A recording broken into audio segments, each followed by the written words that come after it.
Sir வணக்கம். வணக்கம் நிர்மல், எப்படி இருக்கீங்க? நல்லா இருக்கீங்களா? நல்லா இருக்கேன் சார். சரிங்க சார்.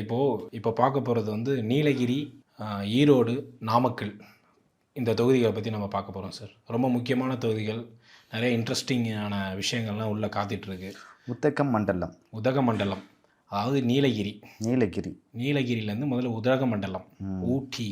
ஊட்டியை பொறுத்த வரைக்கும் என்னென்னா, ஊட்டி அதை சுற்றியுள்ள பகுதிகளில் வந்து நிறைய கிறிஸ்தவ வாக்குகள் இருக்குது. அதே போல் பழங்குடியின மக்களோட வாக்குகள் இருக்குது.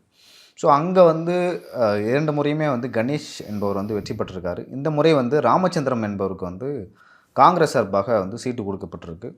ஏன் மாற்றினாங்கன்னு தெரியல. அப்புறம் போஜாராஜன் அப்படின்னு சொல்லிட்டு பிஜேபியில் ஒருத்தவங்க கொடுக்கப்பட்டிருக்கு. போஜாராஜன்னா எனக்கு தெரிஞ்சவர் வந்து படுகா சமூகத்தை சேர்ந்தவர் அப்படின்னு நினைக்கிறேன்.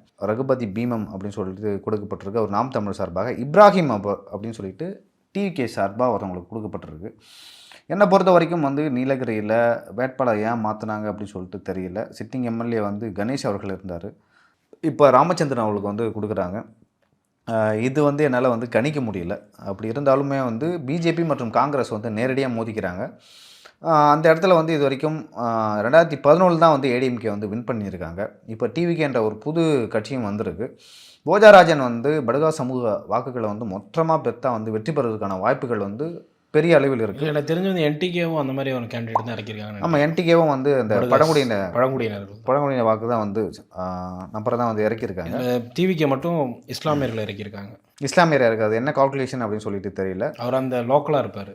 பட் ஊட்டியில் இஸ்லாமியர்கள் அதிகமாக இருக்காங்களா இல்லையா எனக்கு தெரியல. அங்கே போயிட்டு பிஸ்னஸ் பீப்புளாக இருக்கலாம், ஊட்டி மாதிரியான ஒரு ஊரில். பட் ஒரு இஸ்லாமியர் என்பது வந்து ஒரு ரிஸ்க்கு. பட் அது வந்து ஒரு எக்ஸ்பெரிமெண்டல் மூவாக தான் நான் பார்க்குறேன். இங்கே பொறுத்த வரைக்கும் வந்து எனக்கு கொஞ்சம் இழுபறியாக தான் இருக்கும். யார் வெற்றி பெறுவாங்கன்னே தெரியல. ஒரு பெரிய மெஜாரிட்டியில் யாராவது வெற்றி பெறுவாங்களா அப்படின்னு பார்த்தீங்கன்னா இல்லை. ஒரு 5000லேருந்து 10,000க்குள்ளே தான் வந்து அந்த வாக்கு வித்தியாசமே இருக்குது. ஏன்னா மொத்தமே வந்து 1,90,87,000 தான் இருக்குது. ஸோ இதில் வந்து ஒரு 5000 வாக்குக்குள்ள யாராக இருந்தாலும் வெற்றி பெறுவாங்க. அது யாருன்னு சொல்லிட்டு கணிக்க. ஆண் வாக்காளர்களோட பெண் வாக்காளர்கள் அதிகமாக இருக்காங்க. ஒரு கிட்டத்தட்ட ஒரு 10,000 பக்கம் அதிகமாக இருக்காங்க. பெண்கள் வாக்குகள் விஜய்க்கு போனாலும் கூட்டி கட்சி பார்த்தீங்கன்னா உங்களுக்கு வந்து பிஜேபி வேட்பாளர் வந்து முன்னிலையில் இருக்கிற மாதிரி எனக்கு தெரியுது. பார்க்கலாம். எனக்கு தெரிஞ்ச வரைக்கும் இந்த தொகுதி ஏன்னா அங்கே பிஜேபிக்கிற பெரிய இதுனா சிம்பிளில் ஏடிஎம்கே கொண்டுங்கிற பிஜேபி, இங்கேயும் காங்கிரஸ். ஸோ இந்த இடத்துல வந்து டிவிகே வந்து 2000 வரும். வெற்றி பெறவங்களா 2000 வருவாங்க. பிஜேபிலாம் காங்கிரஸ் வந்து முதலிடத்துக்கு வர்றதுக்கான வாய்ப்புகள் அதிகமாக இருக்குது. சார் அடுத்து வந்து கூடலூர். ஸோ கூடலூரும் வந்து அந்த நீலகிரி தொகுதியில் இருக்கிற ஒரு முக்கியமான தொகுதி. அங்கே வந்து 2011 2014 இப்போ 2011 2016 திராவிடமணி என்பவர் வந்து வெற்றி பெற்றிருக்காரு. ஆனால் 2021 வந்து வழக்கத்துக்கு மாற, ஆக்சுவலாக அந்த தொகுதியை வந்து வழக்கத்துக்கு மாறாரு. எல்லாமே 2021 தான் டிஎம்கே வின் பண்ணாங்க நிறைய தொகுதியில். ஆனால் இந்த தொகுதியை பொறுத்த வரைக்கும் 2021 தான் ஏடிஎம்கே வந்து வின் பண்ணிருக்காங்க. திராவிடமணியை எதிர்த்து அதிமுக சார்பாக வந்து பொன் ஜெயசீலன் அவர்கள் வந்து போட்டியிடுறாரு. கார்த்திகேயன் வந்து நாம் தமிழ் சார்பாக போட்டியிடுறாங்க.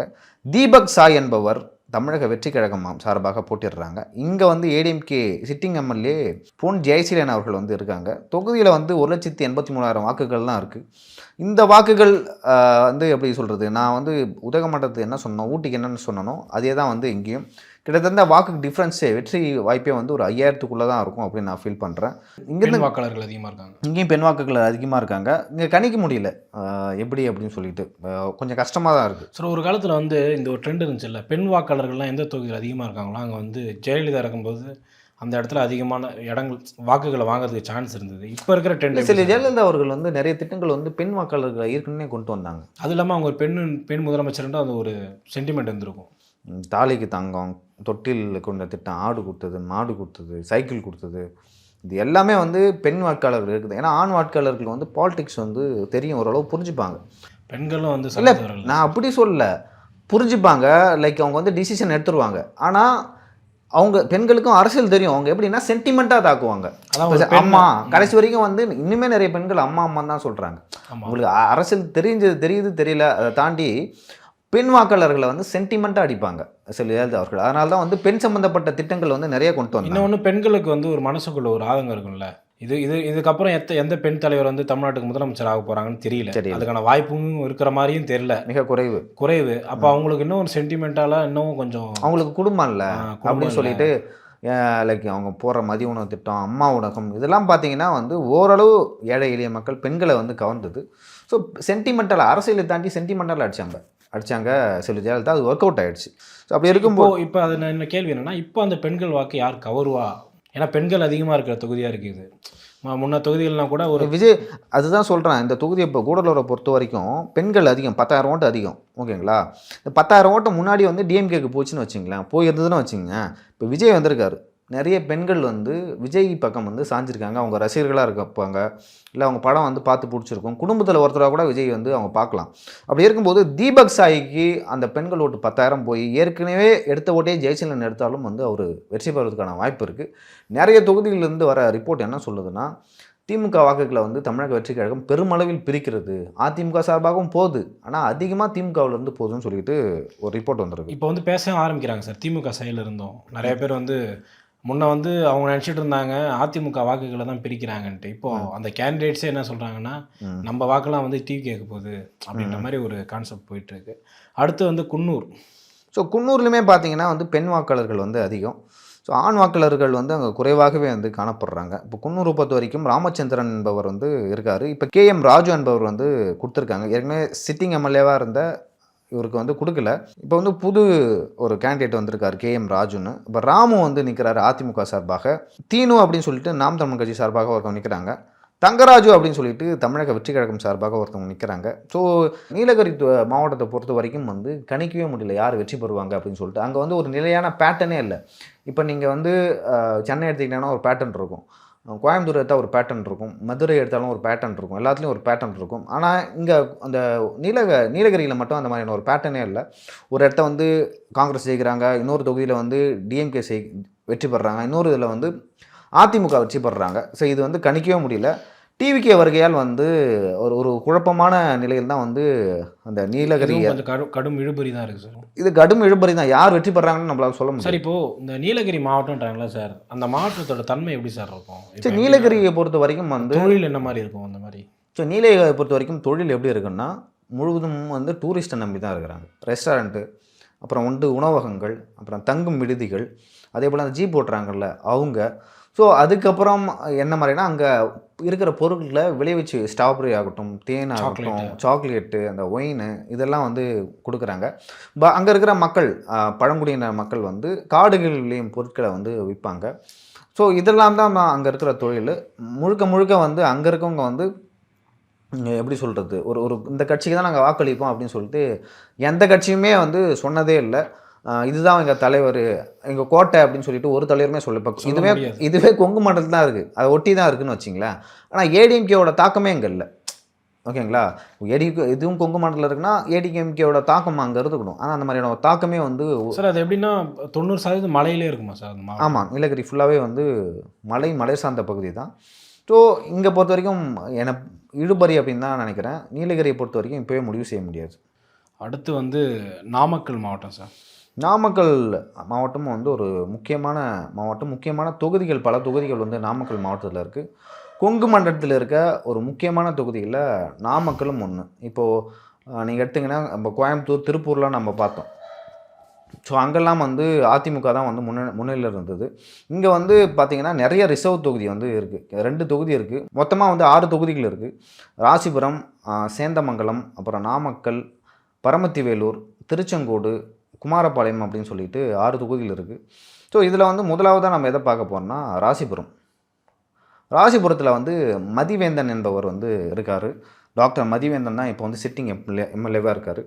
அங்கே வந்து அவரை எதிர்த்து வந்து பிஜேபியை சார்ந்த டாக்டர் எஸ்டி பிரேம்குமார் அவர்கள் வந்து போட்டிடுறாரு. சசிகலா வந்து நாம் தமிழ் சார்பாக போட்டிடுறாங்க. லோகேஷ் தனபால் அவர்கள் வந்து டிவிகே சார்பாக வந்து போட்டிடுறாங்க. ஸோ அந்த ஓட் டிஃப்ரென்ஸ் வந்து சரி, இந்த லோகேஷ் தனபால் வந்து அந்த தனபால் அவங்களோட பையன். ஸோ பையன் அவர் வந்து நிற்கிறாரு. வந்தோடனே வந்து சீட்டு கொடுத்துட்டாங்க. ஸோ நாமக்கல் வந்து ஏன் அவங்க சீட்டு வாங்கினாங்கன்னு தெரியல. அவர் லோகேஷ் தனபால் இங்கே பார்த்தீங்கன்னா வந்து போட்டியே வந்து டிஎம்கேக்கும் டிவிகேக்கும் தான் இருக்குன்னு நான் நினைக்கிறேன். பிஜேபி வந்து 3ஆம் இடம் இல்லை 3ஆம் இடத்துக்கு போகிறதுக்கான வாய்ப்புகள் வந்து ரொம்ப அதிகமாக இருக்குது இந்த தொகுதியில். இந்த தொகுதியில் வந்து டிவிக்கு ஜெயிக்கிறதுக்கு பாசிபிள் இருக்குன்னு நான் நினைக்கிறேன். ஏன்னா வந்து ஒரு சென்டிமெண்ட் வந்து இவர் மேலே இருக்குது, லோகேஷ் தனபால் மேலே. லோகேஷ் தனபால் ஒரு சென்டிமெண்ட் இருக்குது.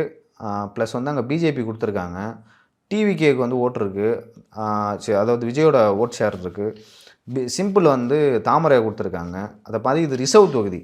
ஓகே, இதெல்லாம் கணக்கு ஒன்று பார்த்தா அதான் டிஎம்கேக்கும் டிவிகேவுக்கு தான் வந்து இங்கே போட்டியே அப்படின்னு சொல்லிட்டு சொல்லலாம். இல்லை இப்போ விஜய் சொல்லுவார்ல ரெண்டே பேருக்கு போட்டின்னு இந்த சொல்லிட்டு, தொகுதியில் அது இந்த தொகுதியில் வந்து நடக்குதுன்னு நினைக்கிறேன் நான். அது ஏதாவது ஒரு சில தொகுதிகள் ஒரு 10லேருந்து 15 தொகுதிக்குள்ளே அந்த மாதிரியான ஒரு கண்ணோட்டம் இருக்குது. ஒரு 7-8 இருக்கும், 10க்குள்ளே தான் இருக்கும். ஸோ இதில் வந்து எனக்கு தெரிஞ்சு லோகேஷ் தனபாலுக்கும் மதிவேந்தனுக்கும் தான் வந்து. பட் ஆனால் எண்டிங்கில் வந்து டிஎம்கே கொஞ்சம். ஆனால் இன்னொரு விஷயத்தையும் நம்ம பார்க்க வேண்டியதாக இருக்குது. 2011லையும் 2016லையும் தொடர்ந்து அதிமுக வின் பண்ணியிருக்கு சார். அதிமுக வின் பண்ணியிருப்பாங்க. முன்னாள் அமைச்சர் சரோஜா இருக்காங்கல்ல, ஆமாம், அவங்க வந்து மிக சொற்ப ஒரு 3000லேருந்து ஒரு 3500 வாக்குகள் வித்தியாசத்தில் தான் அங்கே தோல்வியை தழுவினாங்க. ஏன்னா அது வந்து ஏடிஎம்கே வந்து ரொம்ப நாளாக ஜெயிச்சிருக்கு. சரோஜா அவர்கள் வந்து அப்பையிலேருந்தே எம்எல்ஏவாக இருந்தாங்க, அமைச்சராக இருந்தாங்க. ஸோ அதனால் வந்து இது ஏடிஎம்கே தொகுதி. ஆனால் இந்த முறை வந்து பிஜேபி கொடுத்ததால தெரியல. இல்லை, அங்கே வந்து பிஜேபி நல்லா, ஏன்னா அது கொங்கு மண்டலத்துக்குள்ளே வருது. லைக் அதனாலையும் வந்து பிஜேபி வந்து போகிறதுக்கான மேபி அங்கே வின்னிங் பாசிபிலிட்டிஸ் இருந்து கூட அவங்க வாங்கியிருந்திருக்கலாம். பட் நமக்கு வந்து தகவல் படி அங்கே பிஜேபி வந்து கொஞ்சம் ராசிபுரத்தில் பின்னோக்கி தான் இருக்கிறாங்க, தான் போகிறாங்க. நான் அப்படியுமே பார்க்கல, இதுவும் இழுபறி மாதிரி தான் பார்க்குறேன். ஏன்னா நாமக்கல்ல இல்லை, எனக்கு தெரிஞ்சு வந்து இந்த கேண்டிடேட்டை வந்து லோகேஷ் தனபால் வந்து 2ஆம் இடமாவது வர்றதுக்கான வாய்ப்புகள் இருக்குது சார். 2ஆம் இடம், ஃபர்ஸ்ட் இடம் வந்து லைக் ஏன்னா அவங்க அப்பா இந்த தொகுதியில் நின்று ஜெயிச்சிருக்காரு. அந்த சென்டிமெண்ட் இருக்குது. அது சொல்லியே கேட்கலாம். அதுவும் இல்லாமல் இளைஞர்கள், பெண்கள் வாக்கு, இன்னொன்று அந்த இரட்டை வாக்குகள் கூட மேபி வரலாம். அந்த பகுதியில் அருந்ததியின மக்கள். இன்னொன்று என்னென்னா, எனக்கு தெரிஞ்ச வந்து அருந்ததியின மக்களில் வந்து அந்த அளவுக்கு சொல்லிக்கூடிய, இப்போ வேணால் எல்முருகன் அந்த மாதிரி ஒரு சிலர் இருக்கலாம். ஆனால் தனபால் அவர்கள் ரொம்ப முக்கியமான நபராக இருந்தார். அதனால் அவருடைய வாரிசாக இவர் வரும்போது கண்டிப்பாக அந்த மக்கள் வந்து கொஞ்சம் லோகேஷ் தனபாலை கொஞ்சம் ஓரளவுக்கு வந்து ஏற்றுக்கொள்வார் தான் நான் நினைக்கிறேன் சார். சரி, பொறுத்து வந்து பார்க்கலாம் ராசிபுரத்தில் என்ன நடக்குது அப்படின்னு சொல்லிட்டு. அடுத்த தொகுதி வந்து நாமக்கல் சார். இப்போ நாமக்கல் தொகுதியை பொறுத்த வரைக்கும் வந்து சிட்டிங் எம்எல்ஏ வந்து டிஎம்கேக்காரர் இருக்கார். நாமக்கல் தொகுதியை பார்த்தீங்கன்னா 2011லையும் 2014லையும் ஏடிஎம்கே வின் பண்ணிருக்காங்க. 2021 ராமலிங்கம் என்பவர் வந்து வின் பண்ணியிருக்காரு. இப்போ ராணி என்பவருக்கு வந்து கொடுத்துருக்காங்க. ஸ்ரீதேவி மோகன் ஏடிஎம்கே சார்பாக நிற்கிறாரு. பிரவீன் அவர்கள் வந்து என்டிகே சார்பாக நிற்கிறாரு. டிவிகே சார்பாக திலீப் அவர்கள் வந்து நிற்கிறாரு. ஸோ இதெல்லாம் வச்சு நம்ம பார்த்தோங்கன்னா இங்கே வந்து கேண்டிடேட்டை வந்து மாற்றிருக்காங்க.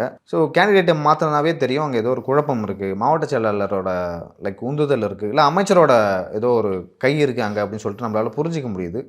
ஸோ இந்த இடத்துல ஸ்ரீதேவி மோகன் அவர்கள் வந்து போட்டிடுறாரு. அதே போல் இங்கே கேபிபி பாஸ்கர் என்பவர் வந்து 2011லையும் 2014லையும் இருந்தார். இந்த முறை அவருக்கு ஏடிஎம்கே சார்பாக சீட்டு வந்து மறுக்கப்பட்டிருக்கிறது. ஸ்ரீதேவி மோகன் அதே போல் டிவிகே சார்பாக திலீப் அவர்கள் நிற்கிறாங்க. இதை நம்ம பார்க்கும்போது நம்மளால் கணிக்க முடியல யார் வெற்றி பெறுவாங்க அப்படின்னு சொல்லிட்டு. ஒருவேளை வந்து இந்த தொகுதியில் நாமக்கல் தொகுதியை பொறுத்த வரைக்கும் இஸ்லாமியர்களும் கிறிஸ்தவர்களும் இருந்தால் அந்த வாக்குகள் வந்து டிஎம்கேக்கு போனால் ஏடிஎம்கே சார்பாக ஸ்ரீதேவி மோகன் வெற்றி பெறுவதற்கான வாய்ப்புகள் அதிகமாக இருக்குது.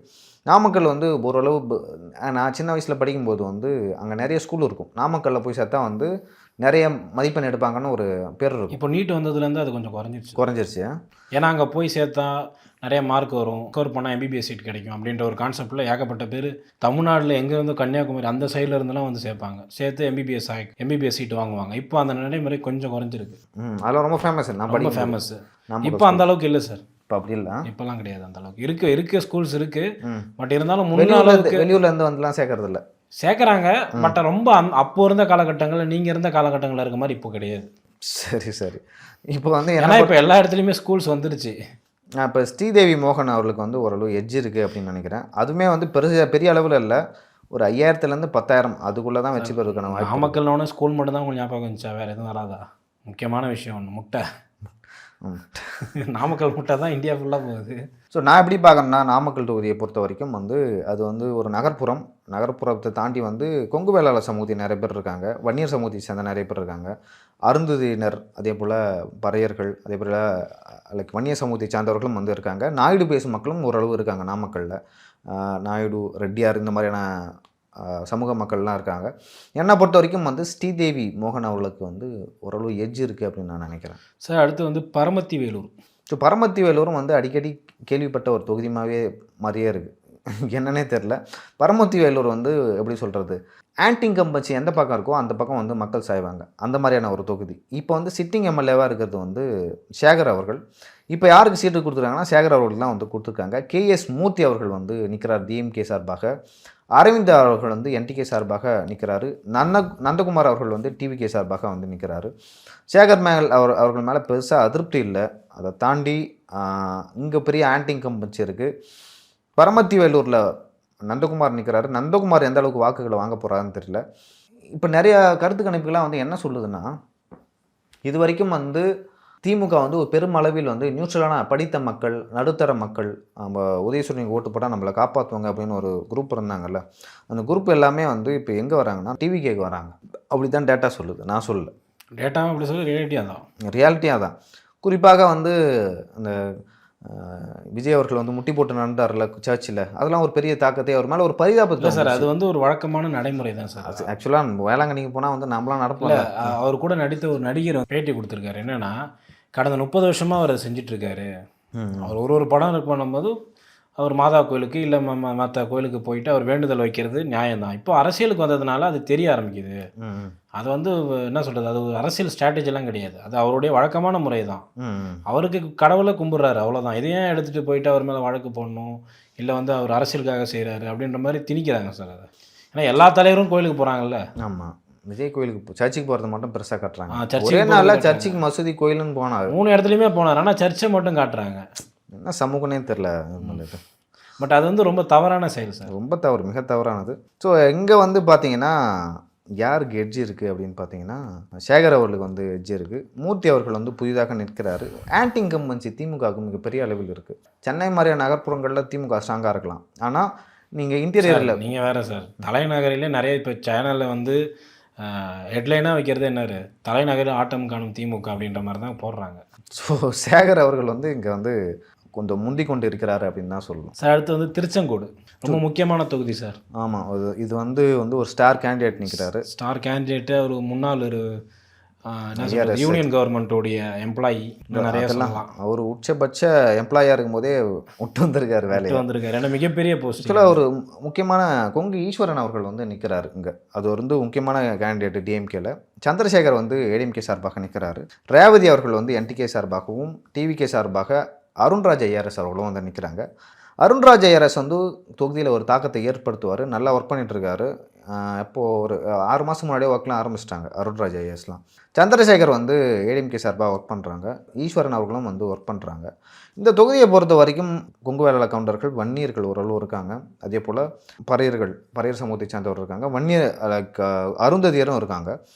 ஆனால் மெஜாரிட்டி வந்து கொங்கு வேளாள சமூகத்தினர் தான் இருக்காங்க. ஸோ இங்கே பொறுத்த வரைக்கும் வந்து கொஞ்சம் கன்ஃபியூஸ்டாக இருக்குது.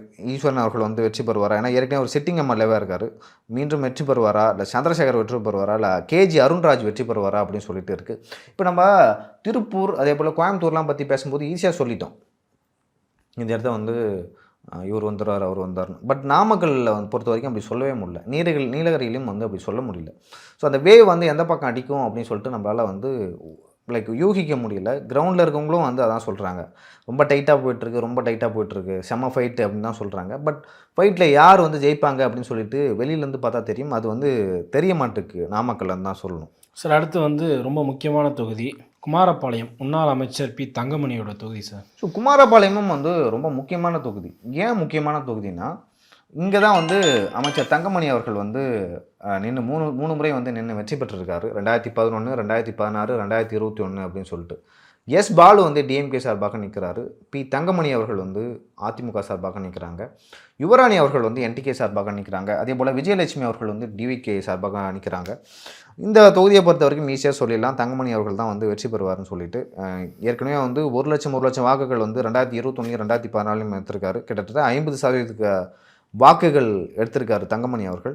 கண்ணை மூட்டு சொல்லலாம். வேலுமணி, தங்கமணி, அதுக்கப்புறம் வந்து எடப்பாடி பழனிசாமி அவர்கள், இன்னும் வந்து அந்த கொங்கு மண்டலத்தில் வந்து சில தலைவர்கள் இருக்காங்க. அவங்க தான் வந்து அந்த கொங்கு மண்டலத்தை ஆட்டி படைக்கிறாங்க. ஒரு காலத்தில் செங்கோட்டையன் வந்து கோபியில் இருந்தார், ஈரோடு மாவட்டத்தில். ஸோ இவர்கள் எல்லாம் வந்து ஓரளவு வந்து கண்ட்ரோலில் வருவாங்க. இப்போ நாமக்கல் இவர் கண்ட்ரோலில் இருக்கிறதால இழுபறியும் நம்ம நிறைய தொகுதியில் வந்து பேசிட்டனால அங்கெல்லாம் வந்து வெற்றி பெறதுக்கான வாய்ப்பும் இருக்குது. இந்த தொகுதியில் வந்து இவர் தான் வந்து வெற்றி பெறுவார் அப்படின்னு சொல்லிட்டு உறுதியாக சொல்லலாம் சார். அடுத்து வந்து சேந்தமங்கலம் தொகுதி. ஸோ இப்போ சேந்தமங்கலம் தொகுதியில் வந்து சிட்டிங் எம்எல்ஏ வந்து பொன்னுசாமி அவர்கள் இருக்கார். இப்போ வந்து பூமலர் அப்படின்னு சொல்லிட்டு டிஎம்கே சார்பாக வேட்பாளரை மாற்றிருக்காங்க. கடந்த முறை தோல்வியை தழுவிய சந்திரசேகரனே வந்து இந்த முறையும் வந்து நிற்கிறாரு. பொன்னுமணி அவர்கள் வந்து நாம் தமிழ் சார்பாக நிற்கிறாங்க. சந்திரசேகர் என்பவர் வந்து டிவிகே சார்பாக நிற்கிறாங்க. 2 சந்திரசேகர் இருக்காங்க. இதுவே பெரிய கன்ஃபியூஷன் சேந்தமங்கலத்தை பொறுத்த வரைக்கும். ஏதோ சந்திரசேகர்னு சொல்லிட்டு ரெட்டலிக்கு நேராக குத்துவாங்களா, இல்லை விசிலுக்கு நேராக போய் குத்துவாங்கன்னு தெரியல. சின்னம் தான் சார் அதில் ஒரு இது. சின்னம் தான், பட் நிறைய பேர் வந்து அந்த பேரை வச்சு ஒரே ஆர்டராக வந்தால் கன்ஃபியூஸ் ஆவாங்க. எப்படி இருந்தாலும் டிவிகேக்கு ரொம்ப, ஏன்னா வந்து அவங்க அங்கீகரிக்கப்படாத கட்சின்றதுனால கொஞ்சம் பின்னாடி தான் இருக்கும். அது பெரிய செட்பேக் இல்லை. இப்போ ஏடிஎம்கே டிஎம்கேனா எப்படியோ வந்து ஏடிஎம்கே டிஎம்கே நாம் தமிழர் தேசிய கட்சிகள் எல்லாத்துக்குமே வந்து ஒரு குறைஞ்சபட்சம் 1லேருந்து 5 வந்துடுது. நாம் தமிழருக்கே நிறைய இடத்துல முன்னாடி வருது. இப்போ இவங்களுக்கு அங்கீகரிக்கப்படாத கட்சி, தேர்தல் ஆணையத்தை அங்கீகரிக்கப்படாத கட்சின்றதுனால கொஞ்சம் வந்து எப்படின்னா சுயேட்சையும் கூட தான் போடுறாங்க. ஸோ அது வந்து ஒரு, ஏன்னா விஜய் அவர்களுக்கே வந்து 16வது இடத்துல கொடுத்துருக்காங்க. 16வது இடம் கடைசியாக கொடுத்துருக்காங்க. கடைசிக்கு கொஞ்சம் முன்னாடி நடுவில்னு வச்சிங்களேன். வேணும்னு கொடுத்தாங்களா வேணாம்னு கொடுத்தாங்களா இல்லை, பட் அது ப்ரொசீஜர் தான் ப்ரோ. அது ப்ரொசீஜர், அது நம்ம ஒன்றும் பண்ண முடியாது. இல்லை, சுயேட்சைக்கு வந்து தனியாக கொடுப்பாங்க. பட் ஒரு கட்சியாக ரெஜிஸ்டர் பண்ணால் வச்சுட்டு அப்படி தனியாக கொடுக்க மாட்டாங்க. கொஞ்சம் முன்னாடி தான் ரிசர்ச் பார்ட்டி தான், ஆனால் பட் வந்து அங்கீகரிக்கப்படாத கட்சி அப்படின்றதுனால இந்த தேர்தல் அங்கீகரிக்கப்பட்ட கட்சி ஆகிடுவாங்க. ஸோ இந்த தொகுதியை பொறுத்த வரைக்கும் வந்து எங்கெல்லாம் வந்து டிஎம்கே வந்து வேட்பாளர்களை மாற்றினாங்களோ அங்கெல்லாம் வந்து ஏடிஎம்கே தான் வின் பண்ணுவாங்க. நான் அப்படி கெஸ் பண்ணுறேன். ஆல்ரெடி ஒரு முன்னாள் எம்எல்ஏவும் இருந்திருக்காரு. சார் அடுத்து வந்து ஈரோடு மாவட்டம். ஸோ ஈரோடு மாவட்டம் ரொம்ப ரொம்ப முக்கியமான மாவட்டம். ஏன்னா ஒரு காலத்தில் வந்து எப்படி சொல்கிறது, பெரியார் பிறந்த ஊர் இல்லை அது. அப்படி சொல்கிறீங்களா? 8 தொகுதிகள் இருக்குது. ஒரு பெரிய மாவட்டம் தான் ஈரோடு மாவட்டம். அதை தாண்டி வந்து அங்கே வந்து ஈரோடு ஈஸ்ட்லேயே வந்து 2 டைம் வந்து நடந்துருச்சு இடைத்தேர்தல். 2 முறை இடைத்தேர்தல். தந்தை இறந்தார், அப்புறம் அவங்க மகனை நிற்க வச்சாங்க, அவங்க மகனும் இறந்தார். அதுக்கப்புறம் விஜயகாந்த் கட்சியிலேருந்து ஒருத்தர் வந்தார்ல, அவரை நிற்க வச்சு ஜெயிக்க வச்சாங்க. இந்த முறை அவர் சீட்டு கொடுத்துருக்காங்களா? அவர் கொடுக்கலையா? அவர் கொடுக்கல. சந்திரகுமார் கொடுக்கல. அவன் 1 வருஷம் தான் எம்எல்ஏ வந்திருக்காரு. அவர் தான் கேட்டார், அவர் கொடுக்கல. Erode east sir. ஸோ இப்போ ஈரோடு கிழக்கை பொறுத்த வரைக்கும் வந்து ரொம்ப முக்கியமான தொகுதி. 2 முறை வந்து இடைத்தேர்தல் நடந்துருச்சு. சென்ற முறை தேமுதிகவில் வந்து அந்த சந்திரசேகர் அவர்கள் வந்து வெற்றி பெற்றார். ஸோ இப்போ வந்து யாருக்கு சீட்டு கொடுத்துருக்காங்கன்னா அதை வந்து இந்தியன் நேஷனல் காங்கிரஸ்க்கு வந்து கொடுத்துருக்காங்க. கோபிநாத் என்பவர் நிற்கிறாரு. ஆப்போசிட்டில் வந்து மனோகரன் அவர்கள் வந்து நிற்கிறாரு. அவர் கொங்கு சமூகத்தை சேர்ந்த, கொங்கு வேளாள சமூகத்தை சேர்ந்தவர். தாண்டவமூர்த்தி அவர்கள் வந்து நாம் தமிழ் சார்பாக நிற்கிறாங்க. பாலாஜி அவர்கள் வந்து டிவிகே சார்பாக ஈரோடு ஈஸ்டில் நிற்கிறாங்க. இந்த தொகுதியை பொறுத்த வரைக்கும் கிட்டத்தட்ட 30,000 40,000 முதலியார் சமூக வாக்குகள் இருக்குது. சந்திரகுமார் சொன்னார்ல, அவர் வந்து முதலியார் சமூகம். ஸோ அவருக்கு இந்த டைம் வந்து சீட்டு கொடுக்கல, கோபிநாத் கொடுத்துருக்காங்க. ஸோ மனோகரன் வந்து கொங்கு வேளாளர் சமூகத்தை சேர்ந்தவர்கள். இங்கே வந்து டிவிகே வந்து பெரிய ரோல் ப்ளே பண்ணுவாங்க அப்படின்னு நினைக்கிறேன். மனோகரன் அவர்களுக்கு வந்து நல்லா இருக்குது தொகுதி. அதே போல் ஆப்போசிட்டில் நிற்கிறது வந்து காங்கிரஸ்ன்றதால ஸோ பெரிய ப்ளஸ் ஏடிஎம்கேக்கு இருக்குது. அங்கே டிஎம்கே தானே போடணும், காங்கிரஸ் தானே நிற்குது, நம்ம டிவிகேக்கே போட்டால் நிறைய பேர் மாறினாங்கன்னா மனோகரன் ஈஸியாக வின் பண்ணுறதுக்கான வாய்ப்புகள் இருக்குது. இந்த இடத்துல வந்து காங்கிரஸே வந்து 3வது இடத்துக்கு போகிறதுக்கான வாய்ப்புகள் வந்து நிறைய இருக்குது. சார் அடுத்து வந்து ஈரோடு வெஸ்ட்டு சார். ஈரோடு வெஸ்ட்டில் வந்து ஒரு முக்கியமான ஆள் நிற்கிறாங்க அதிமுக சார்பாக. எனக்கு வந்து ரொம்ப நெருக்கம் அவர் யுவராஜ் அவர்கள். பேசுவார், ரொம்ப நாளாக பேசுவார். எதாக இருந்தாலும் கால் பண்ணி வந்து சொல்லிடுவார். எஸ் முத்துசாமி அவர்கள் வந்து நிற்கிறாங்க திமுக சார்பாக. அவர் வந்து சிட்டி எங்கள் எம்எல்ஏ. அதே போல் யுவராஜா அவர்கள் வந்து நிற்கிறாங்க தமிழ் மாநில காங்கிரஸ் சார்பாக.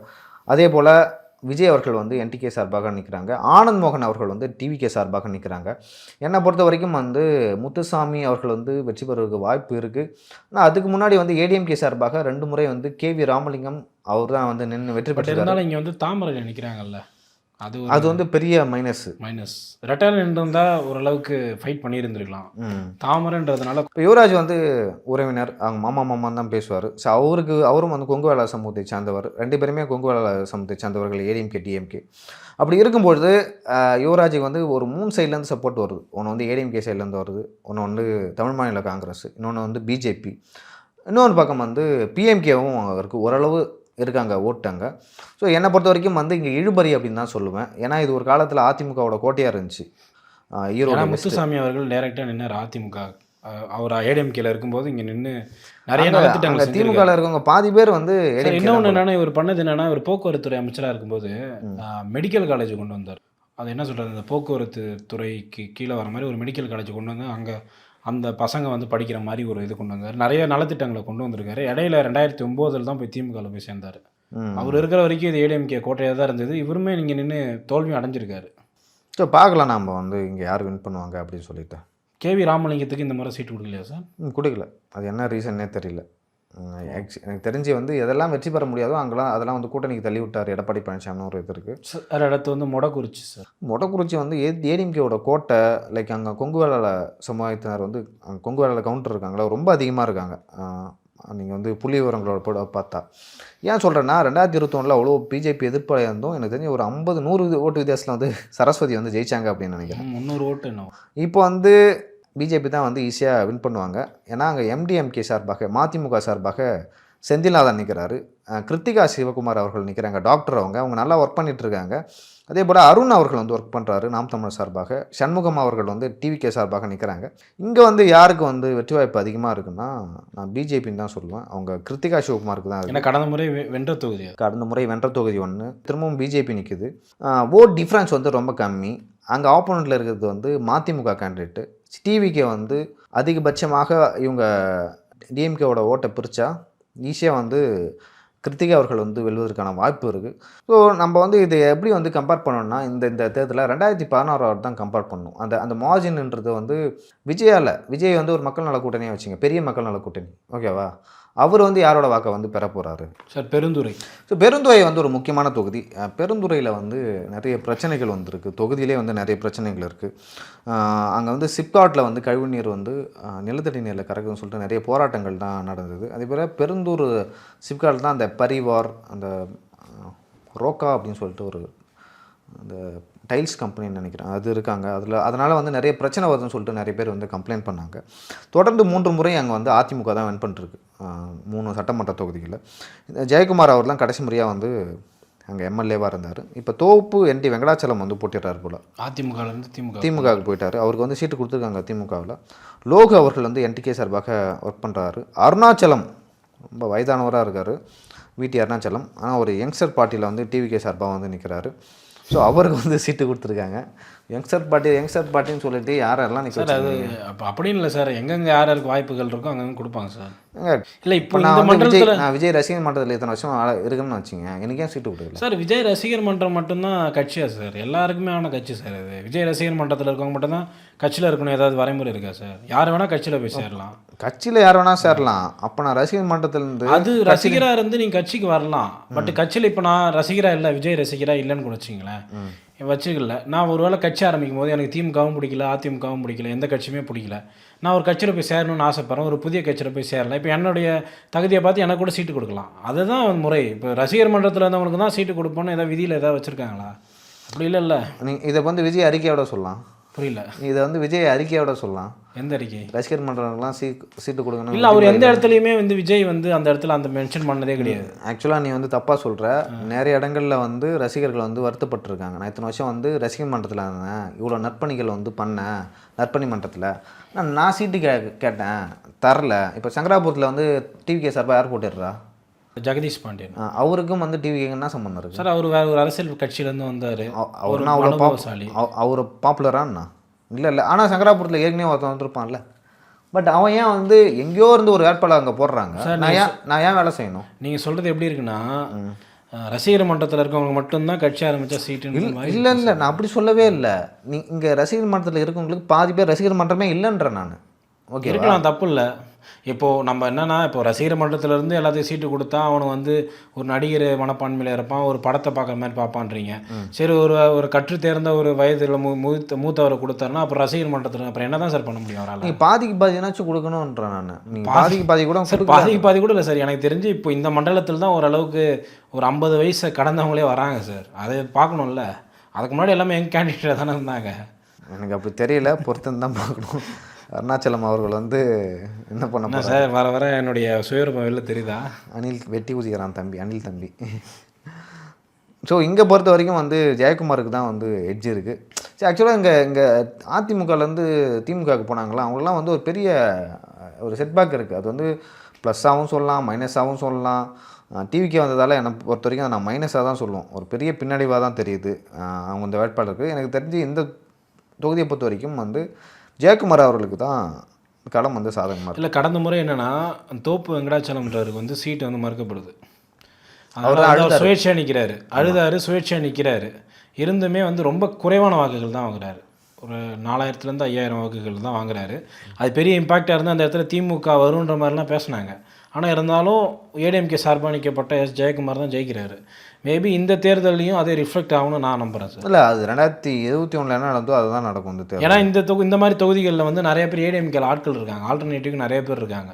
இப்போ இவங்க ஒருத்தவங்க போயிட்டாங்கன்னா அந்த இடத்துல கட்சியே காலி அப்படின்ற மாதிரி கிடையாது. நீ போயிட்டா இன்னொரு ஆள்ன்ற மாதிரி நிறைய ஆல்டர்னேட்டிவ்ஸ் வந்து இந்த மாதிரி கொங்கு பெல்ட்டில் இருக்கிறாங்க ஏகப்பட்ட பேர். அதனால் இங்கே வந்து அந்த அளவுக்கு மாற்று கட்சியாக போகிறதுனால ஒன்றும் பெருசாக பாதிப்புகள் வந்து வராதுன்னு நான் நினைக்கிறேன். எனக்கு தெரிஞ்சு டிவிகே வேட்பாளரும் கொஞ்சம் டஃப் ஃபைட் கொடுப்பாருன்னு நினைக்கிறேன். அடுத்து வந்து பவானி. ஸோ பவானியில் வந்து தொடர்ந்து கேசி கருப்பண்ணன் அவர் தான் வந்து எம்எல்ஏ ஆகிட்டு வராரு. சேகர் அப்படின்னு சொல்லிட்டு ஒருத்தர் வந்து அதிமுக சார்பாக கொடுத்துருக்காங்க. பாலகிருஷ்ணன் வந்து டிவிகே சார்பாக நிற்கிறாங்க. இதுலேயும் ஒரு ஏஜ்டு பர்சன். என்டிகே சார்பாக மேனகா தேவி வந்து நிற்கிறாங்க. சார் ஒருவேளை இது இப்படி எடுத்துக்கலாமா சார்? ஏஜ்டு பர்சன்னா அந்த இடத்துல இப்போது ஈரோடு நாமக்கல்லாம் ஒரு டெக்ஸ்டைல்ஸ் அதிகமாக இருக்கிற ஒரு அது ரீசன் இல்லை. இவங்கெல்லாம் வந்து செங்கோட்டையனோட ஆட்கள், அப்படி தான் பார்க்கணும். ஓ புரியுது கரெக்ட்.